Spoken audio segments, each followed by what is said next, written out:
Welcome to బాహువో news. ముందుగా bulletin లో హెడ్లైన్స్.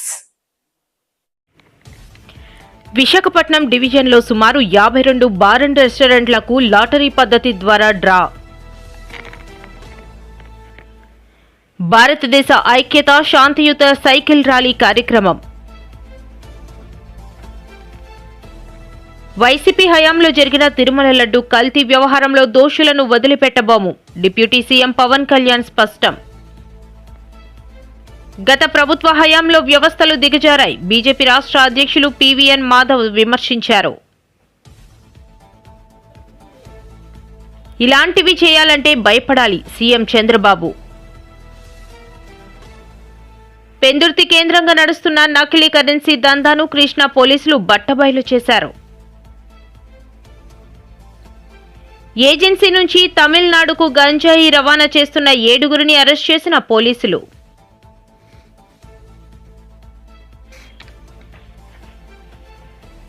ఎస్ రాయవరం మండలం శ్రీ ఆదర్శ పాఠశాల వేదికగా నిర్వహించిన అద్భుతమైన ఆధ్యాత్మిక నైతిక విద్యా కార్యక్రమంలో పాల్గొన్న హోంమంత్రి అనిత.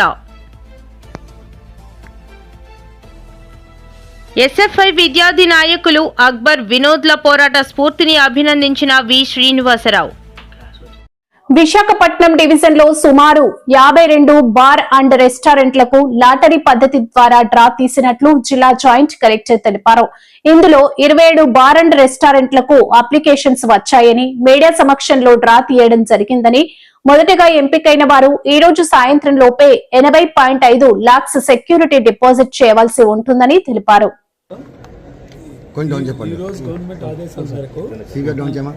ఆదేశాల మేరకు విశాఖపట్నం జీవీఎంసీ పరిధిలో 52 బార్లకు నోటిఫికేషన్ చేయగా దానిలో 27 బార్లు నోటిఫికేషన్ లాటరీ జరిగింది. జాయింట్ కలెక్టర్ గారి ఆధ్వర్యంలో లాటరీ జరిగింది 27 బార్లకి.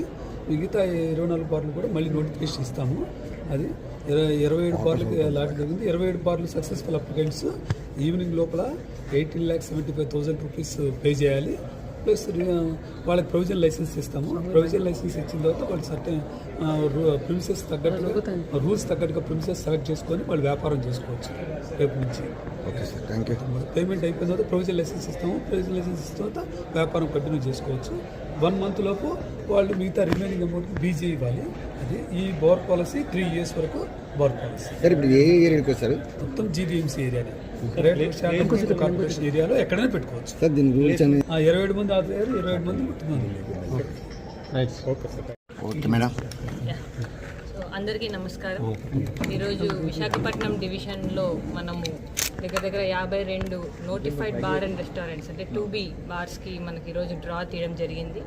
52 2B బార్స్ అండ్ రెస్టారెంట్స్కి కాను మనకి 27 2B బార్స్ అండ్ రెస్టారెంట్స్కి అప్లికెంట్స్ వచ్చాయి. ఆ 27లో కూడా చూసుకుంటే ఒక 3 బార్స్ అండ్ రెస్టారెంట్స్కి మనకి డిఫరెంట్ అప్లికెంట్స్ వచ్చారు and remaining all we have same applicants.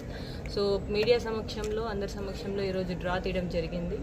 Draw తీసి ఎవరైతే ఫస్ట్గా సెలెక్ట్ చేసి ఉంటామో వాళ్ళు ఈరోజు ఈవినింగ్ లోపు 18.5 lakhs అన్నది వాళ్ళు పే చేయాలి security deposit. Once they pay మనం ప్రొవిజనల్ లైసెన్స్ ఇష్యూ చేస్తాము. ఇది కాకుండా ప్రతి ఒక్క షాప్కి కూడాను R1 R2 మనం డిజిగ్నేట్ చేశాము. ఇన్ కేస్ సెలెక్ట్ అయిన అప్లికెంట్ కనుక విత్డ్రా అయితే next we'll go for R1 and R2. So ఎవరైతే మనం ప్రొవిజనల్ లైసెన్స్ ఇస్తామో they have to get the stock immediately and they should start the operations in premises which are agreed by the rule and law. So ఎక్కడ rules and laws చెప్పిన ప్రకారమే ఆ ప్రిమిసెస్లో చేయాలి, ఎక్కడ పడితే అక్కడ చేయడానికి లేదు. That also we'll be following it up in the next 1 month. So we'll be all visiting. వీళ్ళు ఎక్కడెక్కడ షాప్స్ పెట్టి ఎక్కడ సేల్ చేస్తున్నారు అన్నది కూడా ఖచ్చితంగా ప్రాపర్గా మానిటర్ చేయడం జరుగుతుంది. భారతదేశ ఐక్యత శాంతియుత సైకిల్ యాత్ర కార్యక్రమం 2026ను సిఐఎస్ఎఫ్ జవాన్లు జనవరి 28న ప్రారంభించి బుధవారం కంచిలి చేరుకున్నారు. ఈ మేరకు కంచిలి గ్రామ ప్రజలు వారిని సాదరంగా ఆహ్వానించి సన్మాన సభ ఏర్పాటు చేశారు. వందే మాత్రం 150 years అయిందండి. వందే మాత్రం పాట గురించి దాని గురించి అవేర్నెస్ పెంచాలి. అలా అవేర్నెస్ పెంచుతూ నేషనల్ ఇంటిగ్రిటీ కూడా చాలా బాగా వస్తుంది. యువతలో మనం అవేర్నెస్ పెంచాలి. కోస్టల్ తటం అనేది రాష్ట్ర సంరక్షణ గురించి కానీ రాష్ట్ర సెక్యూరిటీ గురించి కానీ చాలా ఇంపార్టెంట్ అండి. నేషనల్ కోస్ట్లో మనకు నేషనల్ ఇంటిగ్రిటీ ఆ తర్వాత చాలా అవేర్నెస్ని పెంచుతాను. సిఏపిఎఫ్లో ఎస్పెషల్లీ సిఏఎస్ఎఫ్లో మనకు ఉద్యోగ అవకాశాల గురించి కూడా మనం అవేర్నెస్ పెంచుతున్నాం. ఇలా మనం అవేర్నెస్ పెంచితే దానిలో పార్టిసిపేషన్ కూడా చాలా ఎక్కువ అవుతుంది. మొత్తానికి వందే మాత్రం యువతలు ఫిట్నెస్ మోస్ట్ ఇంపార్టెంట్. ఎందుకంటే ఇంత దూరం సైక్లోథాన్ చేసుకున్నామంటే ఫిట్నెస్ గురించి కూడా. ఎప్పుడు స్టార్ట్ అయింది, ఎప్పుడు ఎండ్ అవుతుంది? స్టార్ట్ అయింది జనవరి 28th, 28th జనవరిన 22nd ఫిబ్రవరి కొచ్చిలో ఇది కంప్లీట్. కేరళలో ముగింపు. ఇప్పుడు సైకిల్ ఈ కోస్టమ్ తటం అనేది ఒక రాష్ట్రానికి సంరక్షణ గురించి కానీ నేషనల్ ఇంటిగ్రిటీ గురించి కానీ చాలా ఇంపార్టెంట్ అండి. దాంట్లో ఫిషర్మెన్ కమ్యూనిటీ కానీ యువత చాలా ఇంపార్టెంట్. అందువల్ల సిఎస్ఎఫ్ వందే మాత్రం 150 years అవుతుంది కాబట్టి దాన్ని స్మరణలో పెడుతూ అందరితో ఈ అవేర్నెస్ పెంచాలని, తర్వాత సిఎస్ఎఫ్ అలాంటి సిఏఎఫ్ కోర్సుల్లో ఉద్యోగ అవకాశాల గురించి మనం అవేర్నెస్ పెంచాలని ఈ ప్రోగ్రామ్ చేస్తున్నాం. సో ఇప్పుడు దాకా మనం ఆంధ్ర రాష్ట్రాల్లో టోటల్ మొత్తానికి మోర్ దాన్ 930. వైసీపీ హయాంలో జరిగిన తిరుమల లడ్డూ కల్తీ వ్యవహారంలో దోషులను వదిలిపెట్టబోమని డిప్యూటీ సీఎం పవన్ కళ్యాణ్ స్పష్టం చేశారు. తప్పు జరిగినప్పుడు క్షమాపణ చెప్పకుండా తిరిగి మాపైనే దాడి చేస్తున్నారని ఆగ్రహం వ్యక్తం చేశారు. సీఎం చంద్రబాబు నివాసంలో కూటమి నేతలతో కీలక భేటీ అనంతరం పవన్ కళ్యాణ్ మీడియా సమావేశంలో మాట్లాడారు. రిలీజియస్గా దాన్ని ఒక సెన్సిటివ్ ఇష్యూ జరిగింది మాట్లాడటానికి. ఉదాహరణకి రామతీర్థంలో రామచంద్రమూర్తి శ్రీరాముడు ఈ దేశం కొలిచే శ్రీరామచంద్రుడి విగ్రహాన్ని శిరిచ్ఛేదం చేస్తే ఎవడు ఆగతాయి చేశాడు, ఎవడు పిచ్చోడు చేశాడు. పిఠాపురంలో అశుద్ధంతో విగ్రహాలని చేస్తే ఒక గుడిలో దాన్ని కూడా ఎవడో పిచ్చోడు చేశాడు. ఈ కల్తీ లడ్డుల నేపథ్యం గురించి మనం ఎవరి గురించి మాట్లాడుకోవాలి, వాళ్ళ గురించి తెలుసుకోవాలి కొంత. అలాగే దుర్గమ్మ వారి ఆలయంలో వెండి విగ్రహాలు మన దొంగతనం జరిగితే ఇవి పోతే ఇంకోటి కొనుక్కుందాం. దీనికి ఏంటి బిల్డింగ్లుగా మేడలు కడతాం, మిద్దెలు కడతామా? అలాగే అంతర్వేదిలో రథం కాలిపోతే ఎవడో పిచ్చోడు చేశాడు. ఇలాంటి సంఘటనలు నెల్లూరు నుంచి మొత్తం రాష్ట్రం నలుమూలల 219 సంఘటనలు ఇలాంటి జరిగినాయి. డెసిక్రేషన్ ఆఫ్ టెంపుల్స్, దేవాలయాలు కావచ్చు, దేవాలయ పరిసర ప్రాంతాలు, దేవాలయాలు అపవిత్రం చేయటం. ఎక్కడ కూడా ఒక్కరి నిర్ణయం తీసుకున్న దాఖలాలు ఎక్కడా లేవు. ఇలాంటి నేపథ్యంలో కూడా ప్రత్యేకించి జనసేన నుంచి కానీ మేము ఎక్కడ చాలా దాన్ని పొలిటికల్గా కానీ దాని ఒక మైలేజ్ వస్తుందేమో, దాని ఒక ఎమోషనల్ ఓట్ బ్యాంక్, అసలు ఆ నిర్ణయం ఎప్పుడు తీసుకోలేం. పదే చెప్పాం, కరెక్షన్ చేశాం తప్ప. అంత నిబద్ధత పాటించిన మేము స్వామివారి పాదాల చెంత రక్షింపబడ్డ గౌరవ ముఖ్యమంత్రి నారా చంద్రబాబు గారు కానీ చాలా జాగ్రత్తగా అప్రమత్తతోనే మాట్లాడతాం, చాలా జాగ్రత్తగా మాట్లాడతాం. ఎన్డీఏ సమావేశంలో మా అందరినీ ఉద్దేశించి మేమందరం కూర్చొని మాట్లాడే సమయంలో NDDM national dairy development board ఈ రిపోర్టు గౌరవ ముఖ్యమంత్రి గారు మాకు చదివి వినిపించారు. గత ప్రభుత్వ హయాంలో వ్యవస్థలు దిగజారాయని బీజేపీ రాష్ట్ర అధ్యక్షులు పివిఎన్ మాధవ్ విమర్శించారు. తిరుమలలో కల్తీ వ్యవహారంలో వైసీపీ నేతలు వాళ్లకు వాళ్లే క్లీన్ చీట్ ఇచ్చుకున్నారని చెప్పారు. పాల సేకరణ చేయని డైరీ నెయ్యి ఎలా పంపిణీ చేస్తుందని ప్రశ్నించారు. దేవాలయ వ్యవస్థలో ఉండే అనేక రకాల విషయాలపైన చేస్తున్న అనేక రకాల విషయాల యొక్క పరాకాష్టే తిరుమల తిరుపతి దేవస్థానం సంబంధించిన కల్తీ లడ్డు వ్యవహారంగా మేము భావిస్తాం. సో ఆ విధంగా ఈ వ్యవహారం ఎంతవరకు వెళ్ళిందంటే తనంతట తానే క్లీన్ చిట్ ఇచ్చుకుని ఏమీ జరగలేదని చెప్పి, అంటే వాళ్ళ పేపర్ యొక్క రిపోర్ట్ ఆధారంగా మాట్లాడే ఒక తీరు ఆ విధంగా పరాకాష్ఠకు చేరింది. నిజంగా మేము అడుగుతున్నాం, ఇవాళ అసలు పాల సేకరణే చేయలేని ఒక డైరీ ఏ విధంగా నెయ్యి సప్లై చేయగలుగుతుంది? ఇక్కడే విషయం బయటపడిపోతుంది. రెండో అంశం, 390 రూపాయలు 19 రూపాయలకి నెయ్యి రాగలిగే వ్యవస్థ ప్రపంచంలో ఎక్కడైనా ఉందా? అది నెయ్యి అనబడుతుందా? నెయ్యి కాని నెయ్యితో లడ్లు తయారు చేసిన తీరు ఏదైతుందో దీన్ని కూడా తప్పనిసరిగా మనం ఆలోచించాలి. అలాగే ఏదైతే రిపోర్ట్లో సింథటిక్ నెయ్యితో, అంటే ప్రజల ఆరోగ్యం కెమికల్స్తో దాన్ని తయారు చేయటం, ప్రజల ఆరోగ్యంతో ఆడుకునే తీరు అత్యంత పవిత్రంగా భావించి భక్తులు స్వామివారిని సేవ చేసుకొని వెళ్తున్న తరుణంలో తీసుకోబోయే అతి పవిత్రమైన వస్తువుని పైన ఈ విధంగా చేయాలి అనే ఒక మనస్తత్వం ఏదైతే ఉందో వాళ్ళ యొక్క దృష్టి ముఖ్యంగా రాష్ట్రంలో అన్య మతస్థుల యొక్క ప్రాబల్యం పెంచే ఒక ప్రయత్నం, దాన్ని ఒక ఓటు బ్యాంక్గా మార్చుకోవాలనే ఒక ఆలోచన, దీనికి పరాకాష్ట ఇది. ఆ విధంగా దేవాలయాలపై ఏం దాడులు జరిగినా ఏమీ జరగదు. పవిత్రమైన లడ్డు ప్రసాదాన్ని కూడా దాని పవిత్రత తగ్గించినా కూడా ఏమీ కాదు. ఆగమాలు అలాగే మిగతా అన్ని వ్యవస్థలు, సేవలు వీటన్నిటిలో భగ్నం కలిగించే విధంగా నిబంధనలన్నీ కూడా తిలోదాఖలాలు ఇచ్చి ముందుకెళ్తున్న తీరు, అలాగే రివర్స్ టెండరింగ్ చేయడం జరిగింది.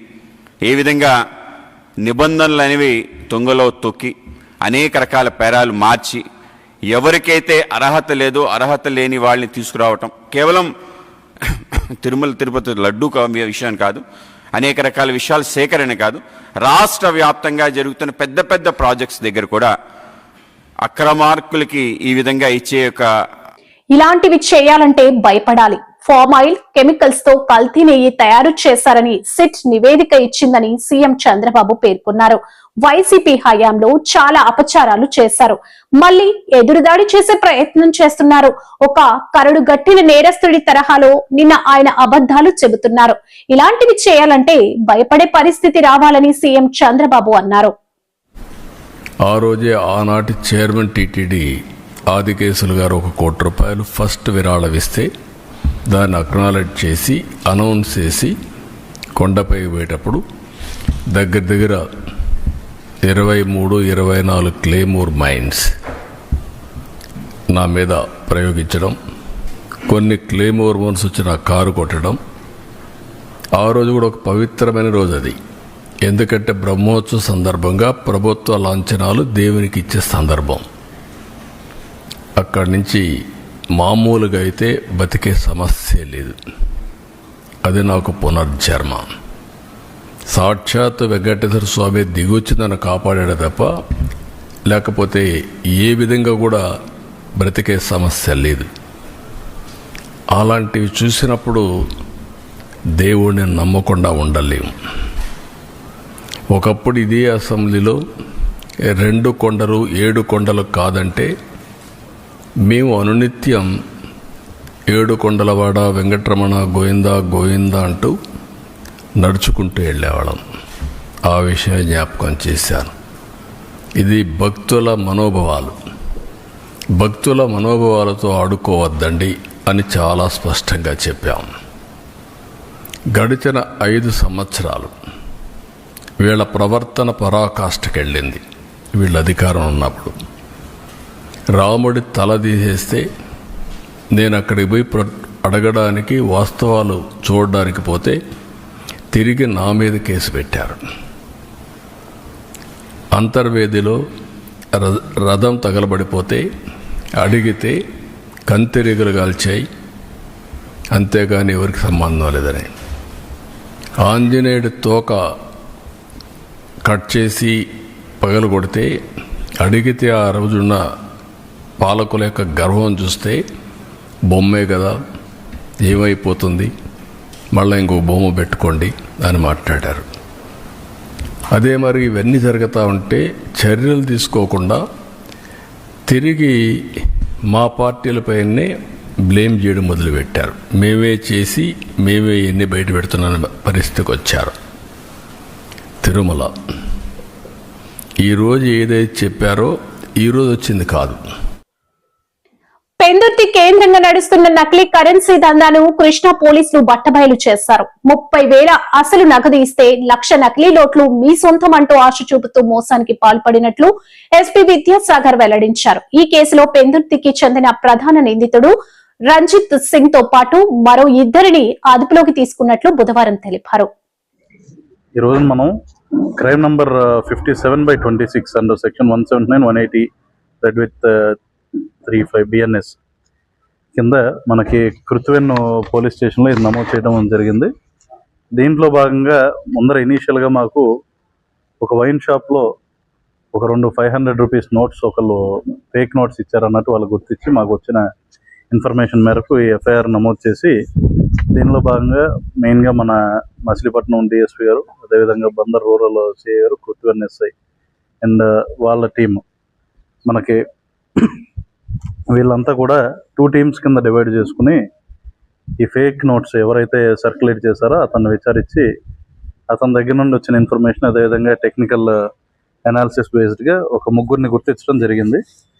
వీళ్ళు A1 వచ్చేసి తొమ్మండ్ర రంజిత్ సింగ్, A2 బ్రహ్మ ఉమాకుమార్, A3 అర్జున్పూడి దిలీప్. ఈ 3 కూడా 3వ తేదీ రాత్రి 9ంటికి అరెస్ట్ చేయడం జరిగింది. పెందుర్తి మండలంలో వీళ్ళని అదుపులోకి తీసుకోవడం జరిగింది. మనకి ఇది విశాఖపట్నం దగ్గర పెందుర్తి. ముఖ్యంగా చూసుకుంటే దీంట్లో A1 మీద ప్రీవియస్ కేసెస్ కూడా ఉన్నాయి. గతంలో ఇతని మీద ఒక గంజాయి కేసు, అదేవిధంగా 4 ఈ నకిలీ కరెన్సీ కేసులు కూడా నమోదై ఉన్నాయి. A2తో కలిసి పెందుర్తి మండలంలో ఒక ఇల్లు అద్దెకి తీసుకుని ఈ నోట్స్ ప్రింటింగ్ అనేది చేస్తూ ఉన్నాడు. ఇక్కడ చూసుకుంటే మనకి రైట్ ఫ్రమ్ అంటే ఒక నోట్ దొరికిన దగ్గర నుండి right up to printer and equipment వరకు కూడా మన వాళ్ళు దీంట్లో స్వాధీనం చేసుకోవడం జరిగింది. ఈ నకిలీ నోట్లు ప్రింటింగ్ చేసి వాటిని A3 ఎవరైతే దిలీప్ ఉన్నాడో 30,000 రూపాయలకు 1,00,000 రూపాయలు అంటే 30,000 రూపీస్ ఒరిజినల్ నోట్స్కి ఒక 1,00,000 రూపీస్ నకిలీ నోట్స్ ఇవ్వడం జరిగింది. వీళ్ళందరూ కలిసి మెయిన్గా ఏంటంటే ఈ నకిలీ నోట్స్ మనకి ఈ సంక్రాంతి సందర్భంగా ఎక్కువ మంది టూరిస్ట్ వీళ్ళు వస్తూ ఉంటారు, లావాదేవీలు జరుగుతూ ఉంటాయి కాబట్టి ఈ సంక్రాంతి సందర్భంగా ఈ నకిలీ నోట్లను చలామణి చేసే కోసం వీళ్ళు ఈ ప్రింట్ చేయడం జరిగింది. దీంట్లో కొంతవరకు సంక్రాంతి టైంలో ఖర్చు పెట్టడం, కొంత వీళ్ళ దగ్గర ఉండటం ద్వారా ఈ ఉన్న వాటిని regular fast moving business like wine shops కానివ్వండి, పెట్రోల్ బంక్స్ వీటిల్లో ఎక్స్చేంజ్ చేయడానికి ట్రై చేస్తున్నారని ఈ విచారణలో మేము గమనించాం. టోటల్గా మనం చూసుకుంటే సీజర్ వచ్చేసి 6 lakhs. ఏజెన్సీ నుంచి తమిళనాడుకు గంజాయి రవాణా చేస్తున్న 7గురిని గురువారం ఉదయం కేడిపేట చెక్ పోస్ట్ వద్ద పట్టుకున్నట్లు నర్సీపట్నం డీఎస్పీ శ్రీనివాసరావు తెలిపారు. వీరిలో ఓ మహిళ ఉన్నట్లు చెప్పారు. నిందితుల నుంచి 50 కేజీల గంజాయిని సిఐ రేవతమ్మ, ఎస్ఐ రిషికేశ్వరరావు బృందం పట్టుకున్నారన్నారు. మన కేడిపేట పోలీస్ స్టేషన్ లిమిట్స్ లో సబ్ ఇన్స్పెక్టర్ గారు రిషికేష్ గారు మరియు ఆయన టీం కూడా ఒక గుడ్ వర్క్ చేశారండి. ఒక 50 kilos ఆఫ్ గాంజా, ఒక 3 వెహికల్స్ అంటే 2 wheelers ప్లస్ ఒక కారుతో పాటు 7 ముద్దాయిల్ని అరెస్ట్ చేయడం జరిగింది. ఈ వివరాల్లోకి వెళ్తే మీకు అందరికీ తెలుసు, మన అనకాపల్లి జిల్లా ఎస్పీ తుహిన్ సిన్హా గారు IPS మేరకు మనం ఈ గాంజా ఎరాడికేషన్ నిమిత్తం రెగ్యులర్ చెక్ పోస్టులు పెట్టి మనం చెకింగ్ చేస్తూ గాంజాని పెద్ద ఎత్తున సీజ్ చేయడం జరిగింది. అయితే వాటిలో భాగంగా వాళ్ళు ఏం చేస్తున్నారంటే ఈ చెక్ పోస్ట్ మెయిన్ రోడ్స్ వదిలేసి ఎన్ రోడ్స్ తీసుకుంటున్నారు. ఆ ఎన్ రూట్స్లోని అంటే ఆల్టర్నేటివ్ రూట్స్ తీసుకుంటున్నారు. అది కూడా ఎస్పీ గారి ఉత్తర్వుల మేరకు మేము డైనమిక్ వెహికల్ చెకింగ్ కూడా నిర్వహించడం జరుగుతుంది. అందులో భాగంగా ఎస్ఐ కేడిపేట గారు ఈరోజు ఎర్లీ అవర్స్ పల్లావూరు దగ్గర వెహికల్ చెకింగ్ ఆయనకు రాబడిన సమాచారం మేరకు వెహికల్ చెకింగ్ చేస్తూ ఉండగా ఒక 2 వెహికల్స్ అడ్వాన్స్ పైలట్ మరియు ఒక ఐకాన్ కారు, దాని వెనకాల కూడా రియర్ పైలట్ కూడా చేసుకుంటూ వస్తున్న వాళ్ళని ఇంటర్సెప్ట్ చేయడం జరిగి తన సిబ్బందితో పాటు వాళ్ళందరినీ పట్టుకొని చెక్ చేయగా వాళ్ళ దగ్గర నుంచి ఒక 50 కేజీలు గాంజా ప్లస్ 3 వెహికల్స్, ఒక icon car plus cell phones 8 cell phones వాళ్ళ దగ్గర నుంచి స్వాధీనపరుచుకున్నారు. అయితే దీనికి సంబంధించి ఈ ముద్దాయిల గురించి వచ్చేసరికి గంటిమల్ల రాజ్ కుమార్ A1 అండి. ఈయన 32 years. యాక్చువల్గా ఈయన నేటివ్ ఆఫ్ రాజబొమ్మంగి ఏజెన్సీయే, కానీ సెటిల్డ్ ఎట్ తుని సురవరం దగ్గర తుని అని చెప్పేసి విలేజ్లో సెటిల్ అయ్యాడు. ఈయన మీద దరిదాపు 14 కేసులు రిజిస్టర్ అయి ఉన్నాయి. అందులో 6 కేసులు, ఈ కేసు కాకుండా 6 కేసులు గాంజా కేసులు ఉన్నాయి. అలాగే ఒక 2 అటెంప్ట్ మర్డర్ కేసెస్ ఉన్నాయి. ఒక పోలీస్ అసాల్ట్ కేసు కూడా ఉంది. అలాగే కూడా రాయవరం మండలం ఆటరొడ్డు తిమ్మాపురంలోని శ్రీ ఆదర్శ పాఠశాల వేదికగా నిర్వహించిన అద్భుతమైన ఆధ్యాత్మిక నైతిక విద్యా కార్యక్రమంలో పాల్గొన్న హోంమంత్రి అనిత విద్యాదీప్తి సంస్కార స్ఫూర్తి అనే పేరుతో ఆంధ్రప్రదేశ్ ప్రభుత్వ సలహాదారు బ్రహ్మశ్రీ చాగంటి కోటేశ్వరరావు అందించిన జ్ఞాన సంపద విద్యార్థుల భవిష్యత్తుకు బంగారు బాట వేస్తుందని అన్నారు. వాళ్ళకి తెలిసి తెలియని వయసులో ఎవరో ఏదో చిన్న ఆశ చూపించడమో చిన్న మొత్తుకు అలవాటు చేయడమో చేస్తే చట్టాల మీద కూడా అవగాహన లేక వాళ్ళు అలాంటి కార్యక్రమాల్లో దిగడమే కాకుండా జీవితాలు కూడా నాశనం చేసుకునే పరిస్థితి. ఇందాక తమరితో చెప్పాను, నా దగ్గరికి రోజుకు ఒక 10 కేసులు ఇలాంటివన్నీ వస్తే అందులోని తెలిసి తెలియని వయసులో గాంజా తీసుకున్న వాళ్ళు పిల్లలు సంఖ్య 5 ఉంటుంది. అంటే 50% అది తీసుకుంటే ఎలా ఉంటుందో కూడా తెలియదు, అది తీసుకుంటే చట్టాలు ఎలా పనిచేస్తాయో కూడా తెలియదు. ఫస్ట్ టైమే కదా అని ముట్టుకున్నారు వాళ్ళు కూడా ఈ రోజుకి జైల్లో మగ్గిపోయిన వాళ్ళు చాలా మంది ఉన్నారు. నేను ప్రిజన్ విజిట్కి వెళ్ళేటప్పుడు అక్కడ వాళ్ళ తాలూకు రిజల్ట్ చూస్తూ ఉంటే చాలా మంది జూనియల్ హోమ్స్లో ఉండి ఇప్పటికీ కూడా మత్తులకి బానిసయి పిల్లలకే తల్లిదండ్రులకి దూరంగా ఈ ప్రపంచానికే దూరంగా జైల్లో మగ్గిపోయే పరిస్థితి కూడా వస్తుంది. అందుకే మీ ద్వారా ఆ కార్యక్రమం ఒక మాట చెప్తే పిల్లలు వింటారని ఒక ఆశతో మా డిపార్ట్మెంట్ వాళ్ళు తీసుకున్న మంచి ఇనిషియేషన్కి నేను మనస్ఫూర్తిగా ధన్యవాదాలు తెలియజేసుకుంటూ, ఈరోజు ఒక మార్గనిర్దేశం ఇవన్నీ కూడా సాధారణంగా గురువుగారు చెప్పిన ప్రతి ఒక్క మాట కూడా నిజంగా అక్షర సత్యం, ఒక సువర్ణ అక్షరాలతో మన జీవితాలు గుర్తుపెట్టుకునే ఒక మంచి సందర్భం. ఎందుకంటే తల్లిని మనం ఫస్ట్ తల్లి మీద విసుక్కునేది కూడా తల్లినే, తిట్టుకునేది తండ్రినే, అపహాస్యం చేసేది గురువునే. ఎందుకంటే మనకు ఆ ముగ్గురు కూడా ఎప్పుడు మనకి కళ్ళ ముందే కనిపిస్తూ ఉంటారు. కానీ ఆ ముగ్గురు జీవితంలో ఎంత ముఖ్యమో ఈరోజు గురువు గారి నోటి నుంచి మాట విన్న తర్వాత మీ అందరిలోని కూడా ఒక మంచి మార్పు వస్తుంది. మార్పు కాదు, నిజమేంటో తెలిసింది మీ అందరికీ కూడా. దాన్ని ఆదర్శంగా తీసుకొని ముందుకెళ్లాలని మనస్ఫూర్తిగా కోరుకుంటూ, మీకు మంచి అదృష్టవంతులు మీరందరూ కూడా. ఇంత చిన్న వయసులోనే ఆ మహానుభావుడు ఆశీర్వాదం పొందారు. దానికి మీ అందరికీ కూడా మరొకసారి నేను అందరికీ కూడా అభినందనలు తెలియజేసుకుంటున్నా. ఇక్కడ నా పిల్లలందరికీ కూడా దీన్ని ప్రత్యేకంగా మా గవర్నమెంట్ స్కూల్స్ నుంచి తీసుకొచ్చిన మా ప్రధానోపాధ్యాయులు ప్రత్యేకంగా మీ దగ్గరికి తీసుకురావాలి గవర్నమెంట్ స్కూల్ పిల్లల్ని, ప్రైవేట్ స్కూల్ పిల్లల్ని అని చాలా ప్రయాసకొచ్చి వచ్చిన మీ అందరికీ కూడా మరొకసారి నేను ధన్యవాదాలు తెలియజేసుకుంటూ, ఏంటన్నా నీకేం డౌట్ ఉందా?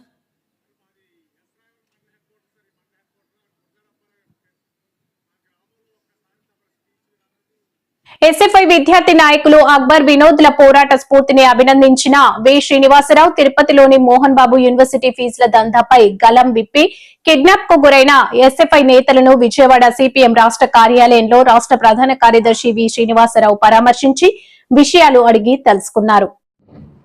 మోహన్ బాబు యూనివర్సిటీలో గత 3-4 రోజులుగా జరుగుతున్న దారుణ ఉదంతాలు, ఎస్ఎఫ్ఐ నాయకుల్ని, జిల్లా నాయకులు, యూనివర్సిటీ నాయకులైన అక్బరు వినోద్లను బలవంతంగా కిడ్నాప్ చేసి దారుణంగా హింసించి కొట్టి అడవులో తీసుకుపోయి చంపాలనే ప్రయత్నం చేశారు. అక్రమంగా కోట్ల రూపాయలు తల్లిదండ్రుల నుంచి వసూలు చేయటం కాకుండా ఆ యూనివర్సిటీలో జరిగేటువంటి దారుణాలు, దురంతాలు అన్నీ ఇన్నని కాదు, అది పెట్టినప్పటి నుంచి ఎన్నో ఫిర్యాదులు వస్తూ ఉన్నాయి. అనేక మంది మీద అలా దాడి చేశారు. కొన్ని బయటకు వచ్చినాయి, కొన్ని బయటకు రాలేదు. దీని మీద న్యాయ విచారణ చేసి ఆ యూనివర్సిటీని ప్రభుత్వమే స్వాధీనం చేసుకొని నడపాలి. లేకపోతే ఈ రకంగా పేటరేగిపోతుంటే దాన్ని ఎట్టి పరిస్థితుల్లో కూడా విద్యార్థులు, తల్లిదండ్రులు సహించరు. ప్రభుత్వం దీన్ని సీరియస్గా తీసుకొని ఆ యూనివర్సిటీని స్వాధీనం చేసుకొని తల్లిదండ్రులకు రావాల్సిన డబ్బులన్నీ కూడా తిరిగి వాపసు ఇప్పించాలని చెప్పి మేము డిమాండ్ చేస్తున్నాం. ఈ ఉద్యమం ఆగదు. వాళ్ళని ఏదో కిడ్నాప్ చేసి బలవంతం పెట్టారు. ఇప్పుడు ఇంకా వాళ్ళ పట్టుదల పెరిగింది, ప్రజల మద్దతు పెరిగింది. దానివల్ల ఈ ఉద్యమం మరింత ఉధృతం అవుతుంది. అందుకని దీనివల్ల ఏదో అణిచేసి వాళ్ళని భయపెట్టి మన పబ్బం గడుపుకుందామంటే అది చేతకానటువంటి పని, అది సాధ్యం కానటువంటి పని అని చెప్పి నేను వాళ్ళని హెచ్చరిస్తున్నాను. అలాగే వీళ్ళని హింసించి కిడ్నాప్ చేసి తీసుకెళ్ళినటువంటి బౌన్సర్స్, అసలు యూనివర్సిటీలో బౌన్సర్స్ ఏంటి? అసలు బౌన్సర్స్ ఎవరు? బౌన్సర్స్ వ్యవస్థే ఒక పనికిమాలిన వ్యవస్థ, ఇది ఒక ఇల్లీగల్ వ్యవస్థ. నేను రాష్ట్ర ప్రభుత్వం డిమాండ్ చేస్తున్నాను, ఈ మొత్తం బౌన్సర్స్ వ్యవస్థని నిషేధించాలి, రద్దు చేయాలి. ఎవరైతే బౌన్సర్స్ని వాడుకుంటున్నారో వాళ్ళందరికీ కూడా నోటీసులు ఇచ్చి వాళ్ళందరినీ రద్దు చేయకపోతే వాళ్ళ మీద చర్య కూడా తీసుకోవాలని కోరుతున్నాను. ప్రైవేట్ సైన్యాన్ని పెట్టుకొని ఈ రాష్ట్రాన్ని ఒక బీహార్ లాగా మార్చాలనుకుంటే మాత్రం సాధ్యం కాదు. మన హైకోర్టు, హర్యానా, పంజాబ్ హైకోర్టు తాజాగా ఈ మధ్య ఇచ్చినటువంటి తీర్పును చూస్తే ఈ బౌన్సర్స్ వ్యవస్థ అనేది ఒక అనాగరికమైన వ్యవస్థ, ఈ సమాజంలో అది ఉండటానికి వీలు లేదు, అటువంటి దాన్ని రద్దు చేయండి అని చెప్పిన వాళ్ళు స్పష్టంగా చెప్పారు. ఆంధ్రప్రదేశ్లో ప్రైవేట్ సెక్యూరిటీస్ యాక్ట్ ఉంది. ప్రైవేట్ సెక్యూరిటీ యాక్ట్స్ దానికి చాలా నియమ నిబంధనలు ఉన్నాయి. ఇప్పుడు వీళ్ళు ఏ నిబంధన లేకుండా డబ్బులు ఇచ్చి ఒక ప్రైవేట్ గోండాలని ఈ రకంగా బౌన్సర్స్ పేరుతోటి చలామణి అవ్వటం అంటే ప్రజల మీద దాడి చేయడానికి, హింసించడానికి, వేధించడానికి తప్ప ఈ వ్యవస్థ దేనికి పనికిరాదు. తక్షణం ఈ బౌన్సర్స్ వ్యవస్థను కూడా రద్దు చేయాలని చెప్పి మేము డిమాండ్ చేస్తున్నాం.